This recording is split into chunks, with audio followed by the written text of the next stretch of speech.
At JTS Welding, we don't just do welding and baling. We also work on vehicles.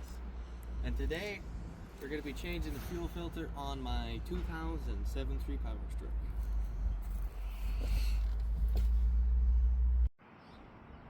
Now that we got the old used filter out, and we got our new filter, we're going to go ahead and put it in the bowl.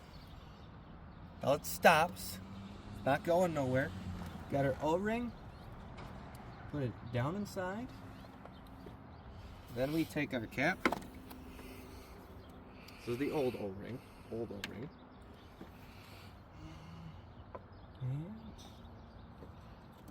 And just screw it on there. It's not screwing. We're gonna.